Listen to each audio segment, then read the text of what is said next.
un Djiboutien avec un temps de 3 minutes et 38 secondes. Voilà, sur ces images. Et pour la seconde place, Yassine Hidhat, un Algérien, avec un temps de 3 minutes et 38 secondes. Et pour la troisième place de ce 1500 mètres, a été pour Abdelkader Kaki, un Soudanais, avec un temps de 3 minutes et 39 secondes. Pour les 800 mètres, Aboubakar Abdallah de Qatar a fait un temps de 1 minute et 47 secondes, suivi de Ben Serrar, l'Algérien, avec un temps de 1 minute et 49 secondes. Et pour terminer, un Éthiopien, Mekane Amerou, avec un temps de 1 minute et 49 secondes. Et pour terminer ce meeting d'athlétisme, pour le 1000 mètres, le vainqueur du 1000 mètres était le Djiboutien Ayale Suleiman, avec un temps de 2 minutes et 21 secondes. Le second place revient à Ahmed Aden du Soudan, 2 minutes et 27 secondes. Et le troisième place à Monsieur Abdallah Sirgan, un Soudanais, également avec un temps de 2 minutes et 28 secondes. La course de 5000 mètres hommes a regroupé plusieurs athlètes issus des pays comme le Soudan, l'Éthiopie, le Bahreïn et Djibouti. La course a été remportée par l'athlète soudanais avec un temps record de 13 minutes et 43 secondes. Le Djiboutien Djamma Abdi s'est classé deuxième avec un temps de 13 minutes et 52 secondes. La troisième place à l'Éthiopien Beleghe avec un temps de 13 minutes et 52 secondes. Et à la fin de cette manifestation sportive, le premier du genre de notre pays, l'équipe de l'RTD a reçu les explications du président de la Fédération djiboutienne d'athlétisme et le porte-parole de la Fédération qui ont félicité le bon déroulement des différentes compétitions ainsi que les résultats encourageants obtenus par les coureurs djiboutiens. On peut dire que les objectifs ont été plus qu'atteints, puisque rien que la mobilisation de la population djiboutienne, on peut dire qui aime le sport, on peut dire vraiment tout haut que tous les Djiboutiens aiment le sport. Rien que la mobilisation de jeunes qui sont venus au stade, très nombreux, on peut dire que l'objectif numéro 1 a été atteint.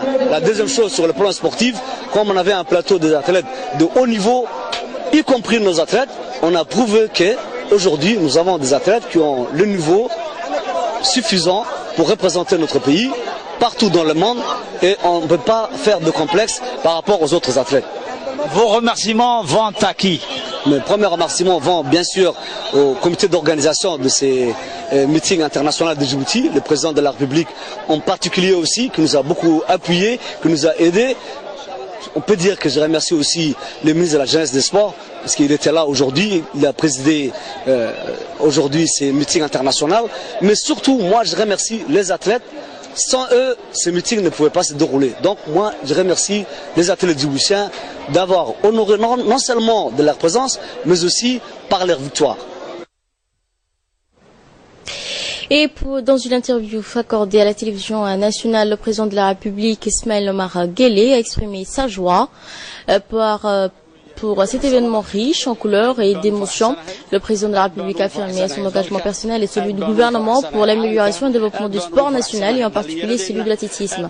Je suis heureux, a-t-il déclaré, content pour nos athlètes djiboutiens, a glissé le président de la République qu'il va nous donner à présent son plein soutien. يعني لا تقرب جوجنو ديرجلين أن لا قرب جوجنو يعني تاجروا هي وحي أي وبهدان أردن يجونا قول سوهوين نواتا موقتا قول هرنا ويسوهوين والحمد لله رب العالمين. Et pour terminer en nouvelle du pays, développement de l'infrastructure portuaire de la région de Tadjoura, les habitants de la ville blanche se préparent pour accueillir cette économie dont bénéficieront les habitants de cette région du Nord. Ce projet répond à la demande toujours croissante de l'activité maritime au large des côtes djiboutiennes. Le déploiement des services de transport maritime constitue l'un des axes principaux dans la stratégie de développement du pays écrit sur le feuille de route du président de la République. Mieux encore, il permettra la création directe de milliers d'emplois et l'amélioration des conditions socio-économiques des habitants pour les habitants du nord de Djibouti.